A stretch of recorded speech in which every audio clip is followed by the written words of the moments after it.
good, the bad, and the odd. Well, if they must. Welcome to this episode of The Good, Bad, and the Odd with your hosts, Mark and Sam. Hi, Sam. Hello.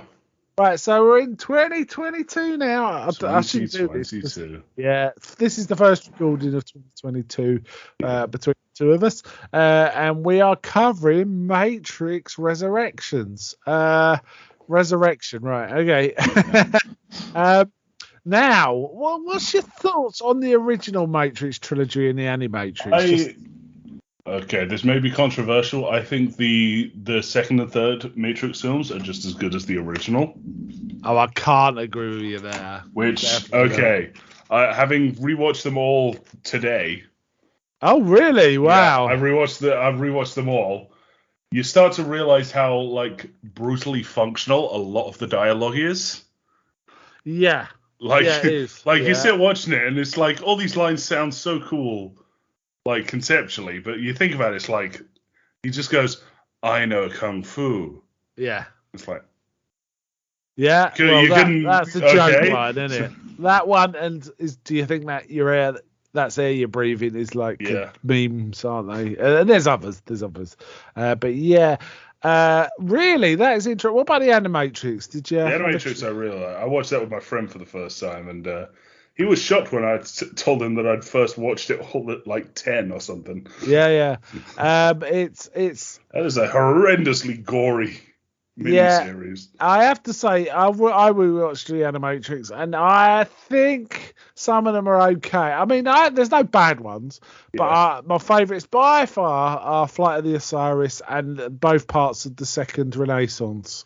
They are for me, they're head and shoulders above all the others. And I don't mind the others, but those are the ones that stick in my mind. They're really sort of interesting stuff going on in the second Renaissance. I think it tells a good story. And the Flight of the Osiris is just cool and actually ties in much better to it's the beginning of the second film, is it? Is that where it ties in? Because they basically, it was part of an extra canonical thing. So they put out the Animatrix, which shows them discovering the machines and them putting the message in the post box. And then there was, I think it was Enter the Matrix. That's the video game, right? Yeah, which is a video game that carries on after that.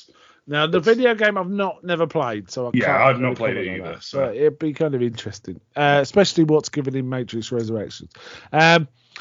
So you think all three films are top quality then, right? Yeah, I quite like them. My only real problem is Reloaded really loves its info dumps. Oh my god, there's so many things that people sit in a room and just tell you all the exposition. Yeah, I don't mind Reloaded. The thing is, watching The Matrix again, I remembered how much I liked it, and I really, really enjoyed it. The second one, a lot of people crap on the second one, right? Apart from when he gets in the room with the architect, which I absolutely hate. Though there's some interesting multiverse stuff in that part, if you watch carefully. I think two's a really good film. Yeah, I think two's a really, really. I mean, the stuff with the twins is amazing. Yeah. And I quite like the Merovingian and all that. Have you read anything about the Matrix Online or any of the write-ups of the previous versions of the Matrix? No, not at all. Presumably, when I got a feeling one version was more like a Hammer film than. Yeah, exactly. That's really. I guess you know Seraph, the guy. Yeah, he was the one for that iteration of the Matrix. That makes sense. That's why it's so powerful, right? Yeah, and also when the Merovingians men, who are all the exiled programs from that iteration of the Matrix, they spot him. They go, "Holy shit, it's wingless!" And it's like he was literally an angel. He was a seraphim. Oh, I see. So Seraph. Oh, wow, that is kind of interesting. That actually makes it a little richer for me. Yeah. But I have to say, I find the third. Apart from the Attack on Zion, I just found the third started to annoy me once Neo and Trinity hadn't been on for a good half an hour. It was like, this is ridiculous, and I just thought, the third I was not on board with. It was okay as a resolution, but I was not a fan of it. But you like them all, so you think they're all the same kind of level of quality? Yeah. Again, it's like I'm not on board with the let's sit in a room and info dump.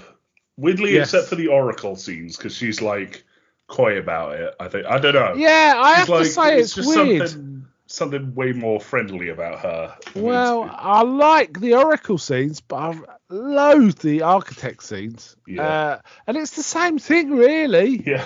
When you get down to it, it's just the way it's done, I think. The only way I can figure it is she's like guiding them to make their own conclusions while he's just telling you this thing. Also, I mean, the whole thing is the Oracle is a program designed to sort of understand people and work out people. So you feel like that's by its nature, it would have learned some humanity, and it appears to have a much greater humanity than the Architect and the agents and all of that. But so I greatly enjoyed rewatching them all. But I definitely like the first and second one, mate. Way more than the third. I also enjoyed rewatching the Animatrix, but like I say, for me, the one I would like watching over and over is the second Renaissance parts 1 and 2, and the Flight of the Osiris. So really cool. Me and my friend, we were watching it, and we play Warhammer 40,000. He plays a faction of like techno monks, so they walk around praying to their machinery and like. Consecrating it and dousing it with holy oils, and there's a whole bit where all these different religions are like going around praying to the soldiers about to attack the machine city, and he was just like, yeah, this is 40k. So, yeah, it kind of is a bit, and it's a bit of aliens, and it's a bit of there's even Jedi looking guys in there, you know what I mean, which is weird because Phantom Menace came out the same year, right? So but they look kind of Jedi-ish in some of their robes and things. I always remember finding it quite jarring seeing the second one for the first time because there was like this big city underground, which is like, where's that from? What? Whereas before we'd only seen like little bands of people running ships.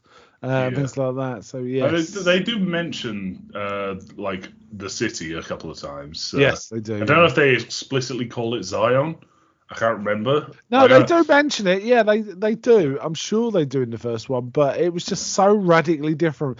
You think that all the humanity is just small pockets of people, rebel fighters, a bit like Terminator people, you know what I mean? Not a big city somewhere, but it makes sense because they're underground, deep underground, and it makes sense. But I really also I have to say I thought mostly the CG held up really well. For me, I think mainly because you know the actions in the Matrix, so it is a CG environment anyway, so you're kind of more forgiving. I read someone came up with a pretty funny theory about the Burly Brawl. You know what I'm talking about when I say the Burly Brawl? Yeah, the big one with Agent Smith. Yeah, where they just keep pouring in. Yeah, that was the reason it gets so wonky looking is because the Matrix is having a hard time rendering it all. So it's running hot. So it winds down the graphics so that it runs better. Which makes kind of sense. Yeah. That's the weird thing about the Matrix. One of the things about the Matrix, which is definitely present in the film we're going to be talking about tonight, is it can be massively self-referential without, and that works, and it works, and it works. So that there is that, So I have to say, I enjoyed watching them all again. I don't regret watching the third, but I found it a much harder, tougher thing to get through than the first two. Okay, let's get on to Matrix Resurrections. So apparently this is a bit of a flop. It hasn't made its money back, which is a shame. Which I think, I'm going to be very frank, I think that may have been Lana Wachowski's plan. Really? Yeah. To annoy, because there's a whole section where they talk about how Warner Brothers is going to do the Matrix with or without us. Yes. So she's like, okay, I'm just going to tank this so it can't be made again. I'm going to make it so unmarketable that... Yeah. What was your... Before we get into spoilers, and we are going to get into spoilers, what was your overall... Did you like the film? Did you hate it? Yeah, I really enjoyed it. I enjoyed it too. I liked that it was a simpler premise within the grander, like, it wasn't about the Matrix itself, as it were, like the original. Yes. The second and third are more about the Matrix. Yeah. No, this was about the people. It's just a backdrop. But the people were important to the Matrix. I don't want to get into spoilers, but the specific people were very important to the running of the Matrix, kind of, was the sort of thing. That's probably a spoiler already, right? Yeah. Okay. I generally enjoyed it. I still think the first one is the best one. This, for me, is about up there with the second one, possibly a little better. This is one I think I want to watch again at some point soon, because honestly I didn't understand a lot of it, but because I think information was flying at us at a tremendous rate, which is why, and I've had a chance to think about it a bit, and I get the gist of where we were at any point, but I didn't understand why, who's that again? But it kind of becomes obvious, but there's no clear lines of development sometimes. I also have to say that I really liked both the new Morpheus and I really, really liked the new Smith. Or the guy that's meant to be Smith. Honestly, we're getting into spoilers already, so maybe we enjoyed it, right? We enjoyed it. Right, from this point on, it will be spoilers.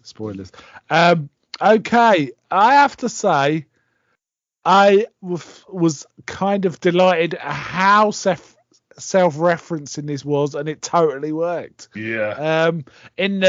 Basically, they could have taken the stuff that was happening in a lot of scenes, and that was an internet discussion about the Matrix over the years, right? There was, and we had many different voices, because there was a whole section, wasn't there, like a fast edit scene where people were talking about what they thought the Matrix was. And it was funny. Yeah. It was funny. It was like, oh yeah, some douchebag has said that, and someone said that, and people saying, oh yeah, it's freedom, or it's a crypto-fascist construct, or every variant under the sun. It's this, that, it's the other, and it's framed as It's framed as basically Neo is back in the Matrix. It's kind of we don't know that, do we? It's kind of franked from the start that it's. Well, no, it is franked from the start because characters are talking. There's characters talking about him that we know are like out of the Matrix. Yes. What I did like was I thought the first act, or the first part before we really went into the Matrix again, reminded me a lot of like the Joker, the recent Joker film. It was about a man in mental crisis somewhat. Yeah. And you weren't. I mean, I knew at some point we'd get into the Matrix. There's no way this film's happening where it would just be that first part. But honestly, it was like, okay, this is well constructed. And there was a lot of montage scenes of him like anxious, laughing, sort of exasperated, and the rest of the world going about their business too.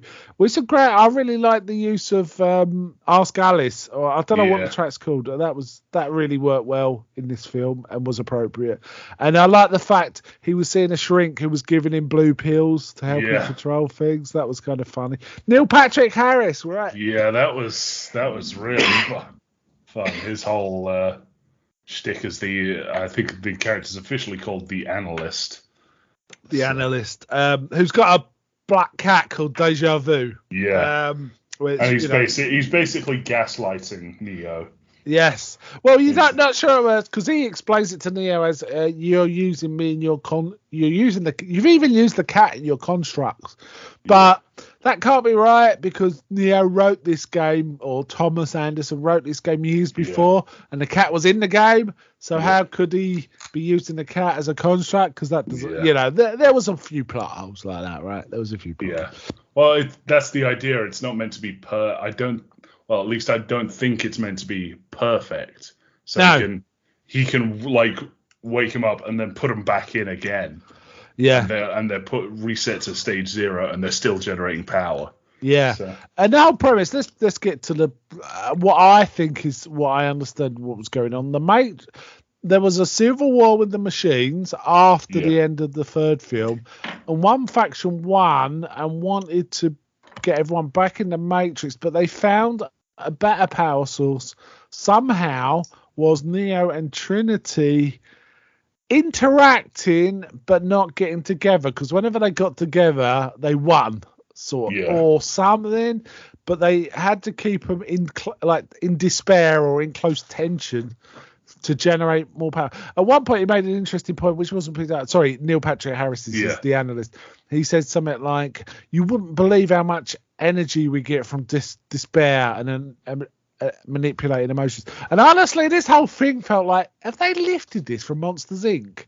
That's what I was thinking. And also that ties in because they use doors as portals as well. So it's like Monsters Inc. It's Monsters Inc. It's Monsters Inc. Oh God. No. Did you see that? No, not at all. I was so caught up in it's all really meta, and like it carried over a lot of stuff from Animatrix and all the like different stuff from the Matrix. So Matrix had an MMO for a while, which Morpheus died during the events of, and that's apparently still canon. Okay, so that Morpheus is so we knew Morpheus was dead before the film came out. Okay, if that's canon. I have to say, what was I going to say? So he's in this games thing, and the boss is a bit of a douchebag, as is often the case. I mean, we recently saw that. Was it that Ryan Reynolds one? Free guy. Free guy, yeah. Boss was the same kind of character, right? Just a douchebag. Well, at the very least, this guy seemed more like put upon than choosing to be the villain. Yeah, I can't believe they actually said in the script, it was like, Warner Brothers are pushing us for a sequel, and they're going to go with us or without us, so we might as well do it. And it's like, that's a direct reference. Yeah, and there was a lot of that. You felt like this was biographical somewhat in about the making of, or the fourth installment of the Matrix, but it totally worked. It was kind of funny. And that guy, we find out, is Smith, right? He is Smith. I like this Smith, I have to say. I like how much more smug he is than God, Hugo Weaving. Hugo Weaving, yeah. Hugo Weaving was like confident, but it was never in a like sarcastic sort of way. Yeah, I have to say I didn't like him at first, but as the film went on, and the more he appeared and disappeared and reappeared, because there was a lot of that, he grew on me greatly, and I quite like the new Morpheus guy too. Yeah. Now, I like the whole. They thought like he was an agent for a bit, but he like broke his programming and came loose, and he was actually like a deep coded. He was like a deep undercover version of Morpheus or something like that. Yeah, and they also say at one point, and I could have misheard this, and I thought it was going to turn into a plot point, and it didn't, but they actually say this version of Morpheus is an amalgam of the original Morpheus and Agent Smith. Did they use those words? Yeah, I think it was Bugs. Okay, we haven't even got around to Bugs. Bugs. Yeah. Okay, she's called Bugs, and she's got the rabbit tattoo on her. It's like, Bugs Buddy. And then she explicitly says, not like the rabbit, like a bug in the computer system. Oh, yeah. It's like, sure. Right. But she basically says, I guess that maybe Neo has put Morpheus and Agent Smith together as like mentally as a thing to like keep them set, sort of thing. So I thought that side of I thought Morpheus was gonna possibly. I don't think it's like he's literally. He's put the two of them together. Oh, okay. So. We haven't talked about the beginning yet, which got me really juiced, because obviously we watched the first one. Sorry, I watched the first one not long ago, a few days ago, and the opening of this film is pretty much a retread of the opening of the first movie, which was awesome, actually. I thought, well, because we can handle a little girl, it's like, oh, here we go. And then he turns around and it's like, your men are already dead, and it's Yahya Abdul Mateen, who's not Hugo Weaving, so yeah. And we also get Bugs in there. We also get the operator guy, who's not in the game, but physically we can see him. And he gets projected out in the views of the runners. I think that's what they're properly called. Yeah. The users. So. Yeah. So we start with that, and then we find out it's called something called a modal, which Thomas, sorry, actually, let's just call him Neo. Yeah. Neo has got running in a sort of old Matrix code on his computer, and he's being interrupted. He's working in this games company. He was the man who created the Matrix, and obviously built this massive company that have now got a new game, and I can't remember what it's called even. I was wondering also if the new game stuff was going to come into this somehow, like we'd start seeing like dragons and shit. In the Matrix, but that didn't happen. There was no bleed over. You could you could say that that's like maybe an allusion to all the other Wachowski's work, which just hasn't been as well received. So I was trying to think of the Wachowski. I haven't seen much. So I like Speed Racer. Speed Racer is fun. Yeah, it's good. Yeah. Cloud Atlas. I haven't seen Cloud Atlas. So and Jupiter Ascending, which was apparently awful. So. I kind of want to see it, but I think I need to watch Cloud Atlas first because it's a way more ambitious piece of work with Tom Hanks, right? But I just haven't seen it. So what was I saying? So this modal is running this basically the first few scenes of the Matrix over and over or something, and Bugs gets in there and they get into a key shop. Now again, I thought that was going to be something to do with the key maker, but I think it was just an Easter egg with the keys. Right? Slightly. And her and Morpheus start kind of talking, don't they? And they kind of meanwhile agents are pursuing them. Yeah, and she gives him a red pill. Like She doesn't really do the, like, you have a choice, you can take the red pill, but she's just like, okay, if you want to join us, here's a red pill. Just carries on. And anyone who takes the red pill gets kind of dizzy and stuff, He starts acting drunk, so there's this whole shootout going on behind him. Yeah. While he's sort of like swanning about. Yeah. What happens next? Well, basically we then get Neo's life, or he sees someone who looks like Trinity in a coffee shop, and he's with that douchebag friend of his who goes over and talks to him. And he just looks and goes, total MILF. It's like, ugh. And her name's Tiffany. And somehow they meet up in a coffee shop later, and she starts going, I realised I look a bit like Trinity. And I told my friends and they all laughed. But she also works on motorbikes, right? So that's something. So also they do later state that to everyone else, Morpheus and Neo and Trinity don't look like themselves. They look like random people, and it gets switched out every so often. Yeah, and sometimes because there's a mention of every time I find a Thomas Anderson, it doesn't look like you. So it's like, does he keep switching? And you occasionally get glimpses of someone else as Neo, Keanu Reeves, like in the mirror, in mirrors and reflections. And there's a flashback to like what was supposed to be like the breaking moment of Neo in this Matrix, which was he jumped off a building, and he's like this another bald guy. So yes, and also people that have emerged from the Matrix and are in the real world, they had flashes of Neo that made them realise reality wasn't what they thought it was. Is the suggestion. Bugs, for example. So she saw Neo out the corner of her eye stepping off a building, right? So there is that. There's all. Wait, one of the alternate Neils was the guy who directed V for Vendetta. What? Yeah, one of the the other Neo forms. Yeah. James McTeague. He was the guy that directed V for Vendetta. That's weird. Okay, cool. Great film. He's done Hugo Weaving. Hugo Weaving. Yeah, another Hugo Weaving good one. Okay. So essentially, he keeps going through this crisis, doesn't he? Of what shall I do? And I can't remember exactly how it happens, but he eventually breaks out the Matrix, and this big weird robot grabs him while he's kind of struggling his pod and flies off with him and takes him to a safe place. Right? We're kind of skipping a whole recreation of the red pill, blue pill scene, where they literally have the same scene projected on the wall behind them. They did. Again, amazingly meta. There's meta all the way through it. I did see someone was talking about how the Star Wars sequels don't make sense unless the characters in it have watched them.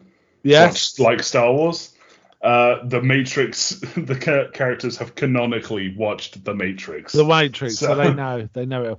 I have to also mention there was an earlier scene that I quite like, which is when he was talking to his boss guy, and he's kind of, you can tell he's struggling with his what he thinks is possibly delusional behaviour. Yeah. And as he's talking to the boss guy's mouth starts to meld together. Yeah. As in the first scene with that scene with Agent Smith and Neo, where he drops the thing in his belly button. So that was kind of cool as well. Yeah. But then Neo gets out and we start getting into the real world stuff, which is like recapping some of the stuff we discovered about Zion. We discovered there's a new city, right? Yeah, called what was it? Io. Yeah. Now I spotted something. I don't know if you did, but it occurred to me and I haven't Googled any of this. This is not stuff from other places. I just came up with it myself. Yeah. Honest. It occurred to me the first robot city mentioned in the Second Renaissance is 01. Yeah, that's if you true. Reverse that, it's Io. Right? That's true. And then if you think about it, Zion's got Io right in the middle of it as well, isn't it? So Io, and in charge of that is Niobe, the actress who immediately starts shooting the shit with Neo. So. Yeah, and she's like pissed off at rogue captains, even though like she was the queen of the rogue captains back in the day. Yeah. She tells Bugs, she basically decommissions Bugs, right? She's like, you lose your ship and all that. But when she starts talking with Neo, she starts saying, no, actually 60 years have actually passed since that first war.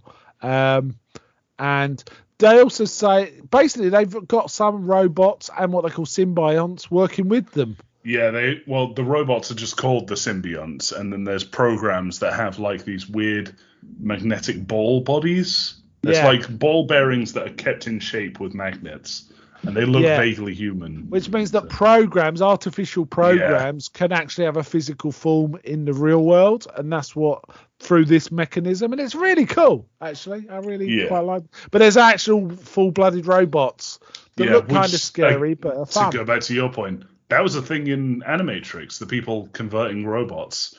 And that's right, they were putting them in their own matrix, weren't they, to sort of teach them about humans. So there's a tie. Actually, that one has a quite important tie-up to this film. No, you said it, Bugs' ship is a name I cannot pronounce. It's some Nemesine or something. So she tells him Neo that he's been under for 60 years, and Neo says, I saw Trinity when I was going out, and no one's quite sure. But he wants to go rescue Trinity. But Niobe locks him in a cell, which is essentially on a balcony somewhere. It's such a weird way to lock someone up, a tiny little balcony. And of course, he gets immediately rescued by Bugs. And Morpheus, and they all fly off. So we get Smith again. So it's not clear through this film, and I was confused all the way through who the actual major nemesis was, because I wasn't sure if it's Smith or the one. They actually refer to the other guy before we get any info about him. They actually start talking about him. So it's like, what are they talking about? Because they start saying, we got to sort out the dock. And it's like, what are they talking about here? Yeah. And it turns out it's the analyst. The analyst was basically there monitoring Neo, right? He was monitoring Neo and Trinity directly. So. Now, and again, the analyst is a much more sophisticated construct than some of the ones we might see. Yeah, he's closer in scope to the Architect or the Oracle. He's almost a cross between the Architect and the Merovingian, with much higher power. Who also shows up for a really weird scene. We'll talk about that in a bit, because I have some thoughts about that. But essentially, they want to go rescue him. But then it gets into a right old state. This is where it kind of lost me. I wasn't not enjoying it. I enjoyed it, but honestly, I didn't know what was going on. So there's basically we get the Matrix action scenes, right? Yeah. What do you think of these?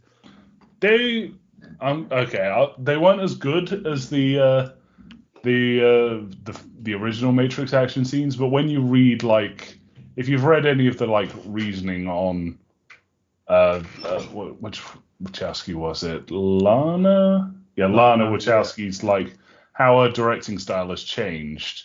Yeah. It's like, okay, I get it. This is, again, like I said, it's not really a film meant for us. It's a therapy exercise for her. Yeah. Oh, okay. For us, I found the action was fine. However, there was no real action scenes that really. I quite like the fight between Morpheus and Neo in the dojo. That was quite good. Yeah. That was good. But there was no other distinctive action scenes that weren't basically callbacks to the original ones, which were better versions of them anyway. Right? Yeah. So basically, it was reminding you of a better scenes in other films. That was the trouble with it. But having said that, it was still fine. Yeah. It was just that was a thing, right? And again, we kind of start leaving behind some of the meta referencing, but there is still some in some of the dialogue as it's going through, right? Yeah. And I certainly like it when Smith properly reveals himself as Smith. And he does it by voice inflection, doesn't he? Yeah. And then just that sort of like Mr. Anderson. It's Smith. So for me, I thought Smith was going to be the big bad, and Smith was somehow revived by the machines that won the Civil War. Well, okay, so they did say in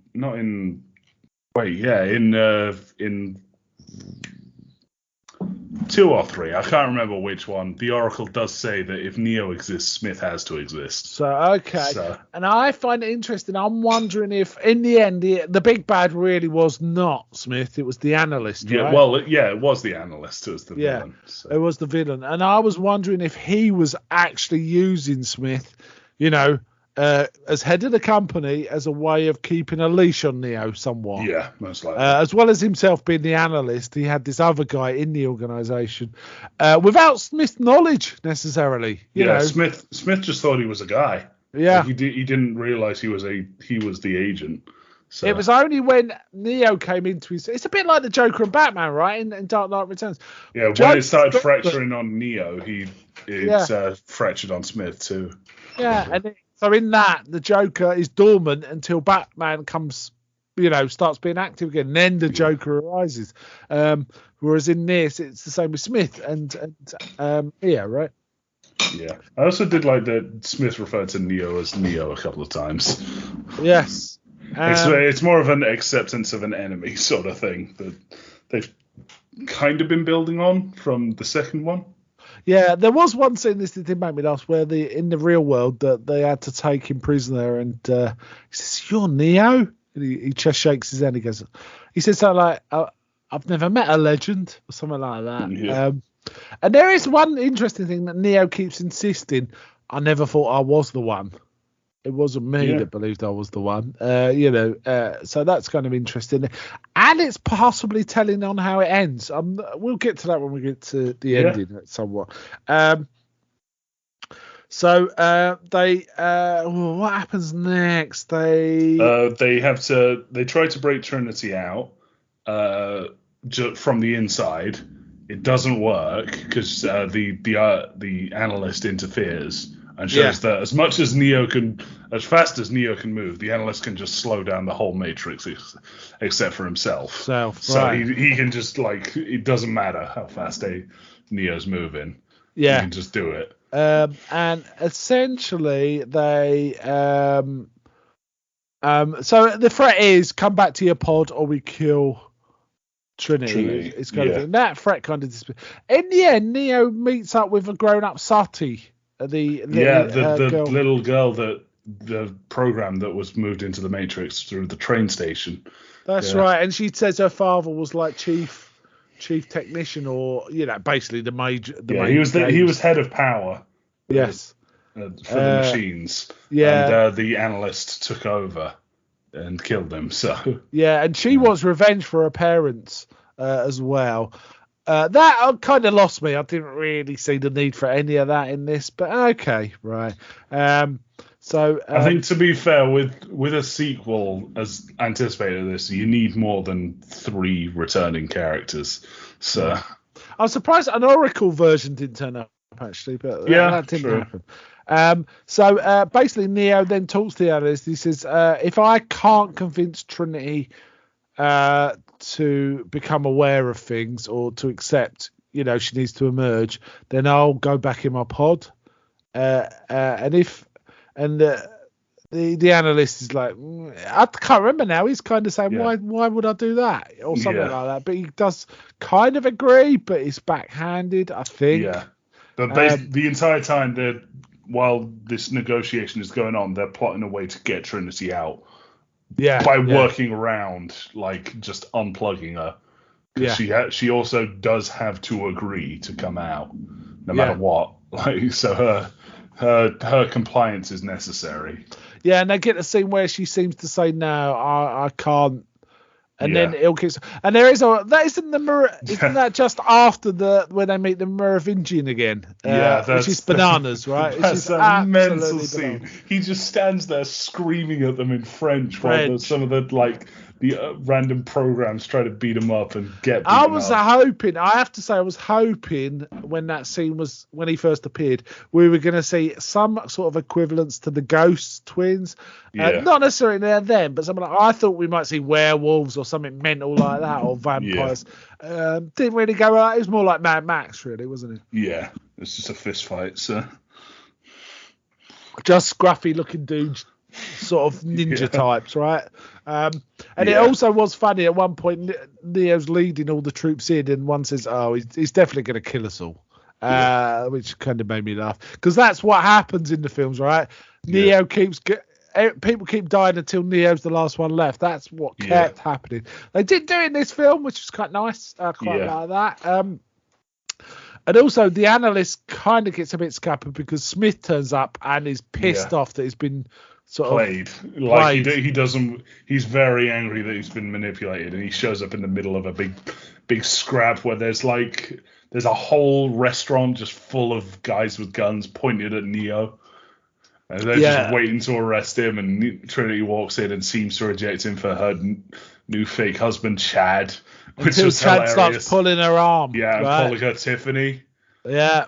Chad, I should say, is also played by Keanu Reeves' stunt double from the originals. And I believe also the director of John Wick. So. Oh, wow. I thought Chad was played by an actor called Chad. Funny no, his name is Chad Stahelski. Okay. And he directs John Wick. He directed John Wick. Nice. He directed all the John Wicks, and he's gonna he's doing a Highlander. Okay. I'd watch that. Yeah. Okay. As long as it's a new thing, not trying to continue. I do not know. Yeah. Okay. So we get Smith in here and like kicking off too. And the analyst, essentially. I can't remember exactly. Again, it was quite confused for me. But I'm not complaining. I just was having trouble following the plot in any sort of sense. It was all like mad action.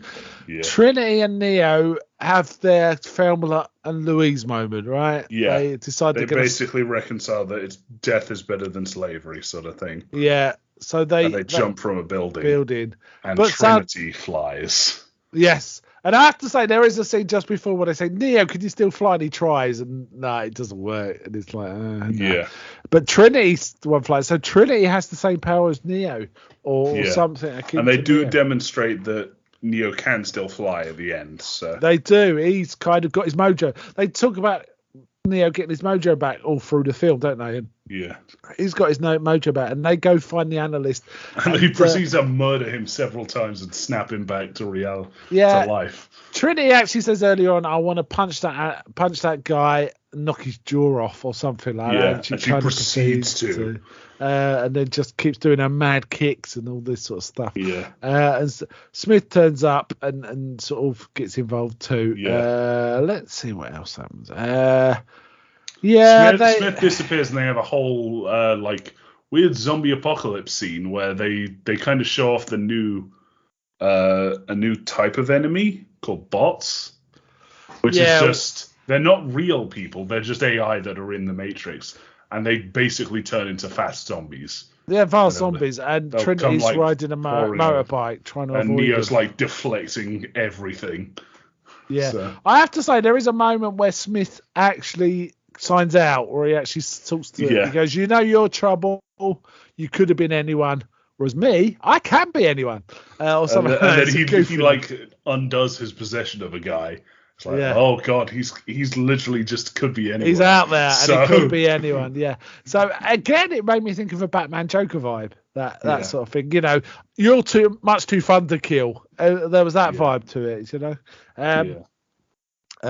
So they fly around. They go see the analyst. They leave him be, but they say they're gonna start changing things. Well, because I think now because there's two of the one, they now have way more control over the Matrix than they did. So now they literally say, oh, we're just gonna turn the sky rainbow if we feel. Yeah, like we're gonna put rainbows up, and it ends. So it ends with them literally flying to cover the cut to black. So. I have to say, when it started and with the trailers, I assumed Neil Patrick Harris was almost stunt casting to put him in a much more subdued role than we're used to seeing him. But no, there was a good reason to have Neil Patrick Harris in it, and he worked. He was I really liked the giggling him. madman. Yes, he was fun. So some great new characters in it. Bugs.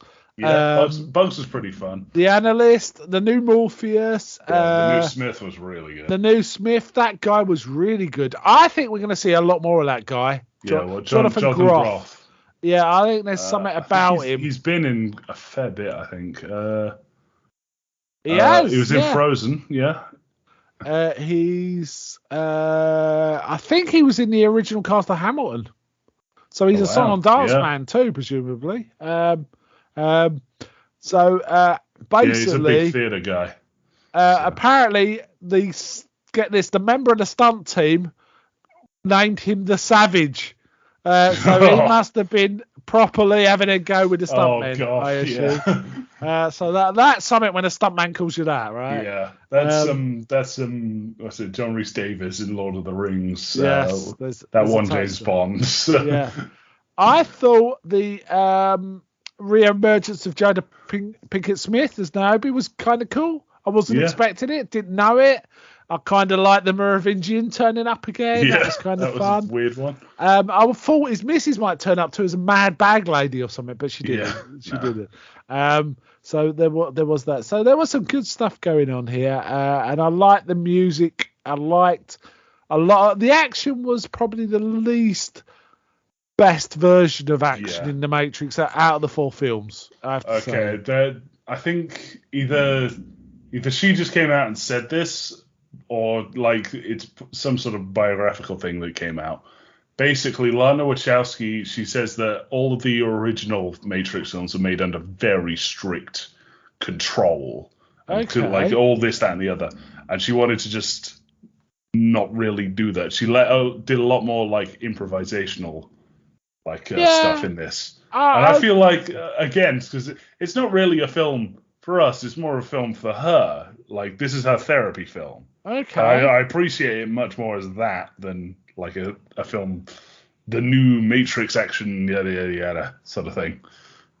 Yeah, I would argue, though, that if the result of that strict control produced the first Matrix, then it was an entirely good thing, personally.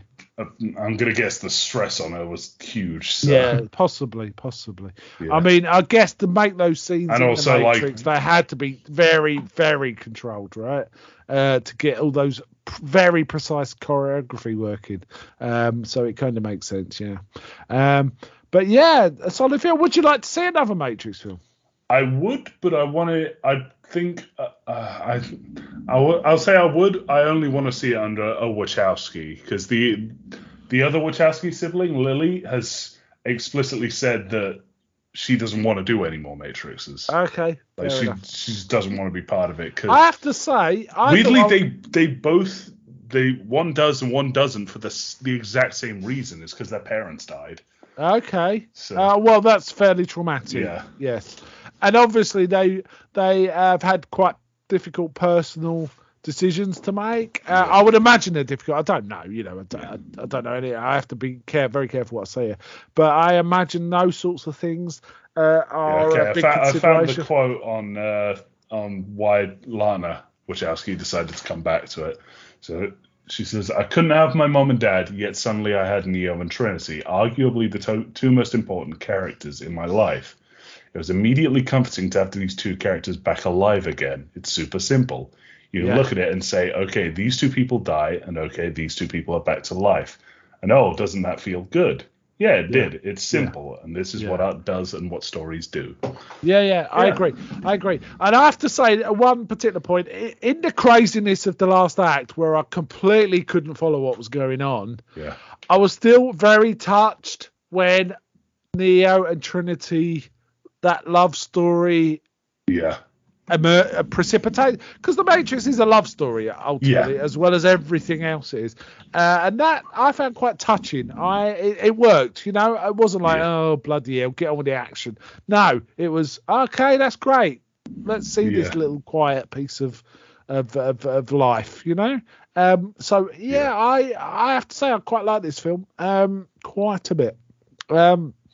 I'm not bothered about seeing any more, but you know what? I wasn't bothered about seeing any more after 3, and I quite enjoyed this.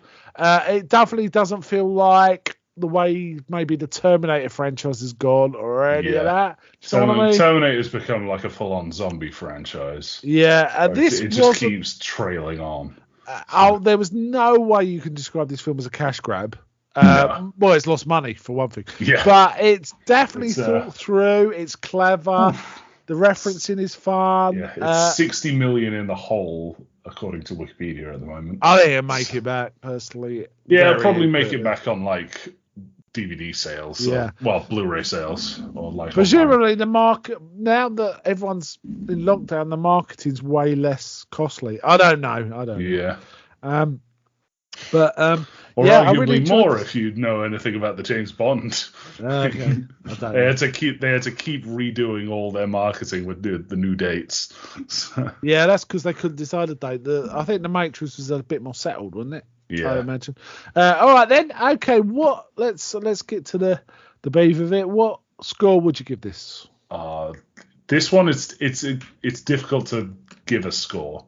Because like it's a good film, but I think it's even better as like one of Lana Wachowski's therapy pieces. See what I mean? Okay. I'd say it's an easy 8. Like I would give it a 8 out of 10, no more, but because there was quite a lot of flaws in it, and it just wasn't up there for me with the first one, and maybe a little better than the second one for me, but I just looked at IMDb, 5.7, not very good on IMDb, which surprised me. But I think there's a lot of societal issues around this film, right? That I don't really want to get into here, but there's a lot of dickheads, basically, right? Yeah. And so also there's a lot of people that say, because of this, I think this film's great. But it's like, no, is the film great? That's what you should ask yourself, Yeah. But let's not get into that too much. Okay, so I would give it an 8 as well, and I quite enjoyed it. And I would say try and get to the cinema, and if you can't, watch it on the biggest TV you can find when you get the opportunity. That's what I would say. But very enjoyable. Keanu Reeves, very solid in this. And I also I was wondering actually, is the success of John Wick one of the things that got the studio juiced up to get this out as well? Probably. Yeah, because it's like a lot of what studios want is like definite success nowadays. So that's why there's so many sequels and remakes and reboots and yada, yada. Legacy sequels and all that. Keanu Reeves is like a hot actor at the moment. Like So I greatly enjoyed this. Okay, I think we can wind it up. Anything to summarise? Any little last thoughts? I suggest reading a lot into what Lana Wachowski and Lily Wachowski as well have said about this film, because it does kind of shed new light on it. So I'd also suggest it is worth going back and watching the trilogy and the Animatrix. They're pretty good. You enjoyed the third one way more than me, but I don't think you can watch the first two and not watch the third one, frankly. it would not feel good. Well, I mean, you can watch the first one on it. So it's weird. The first one's alright. The first one is like, it stands so like distinctly alone. Like you can watch it, and it's not really clear at the end whether Neo dies or not. We know that he doesn't because of like the sequels. Yeah. But if you just watch it, like, okay, so the Sentinels attack the ship. They set off the EMP, and the next thing we see is Neo in the Matrix, and he flies. Yes. And that's the end of the film. Yeah, it could well survive. Yeah. All right. Okay, let's wind up there. So, well, goodbye from me. Bye.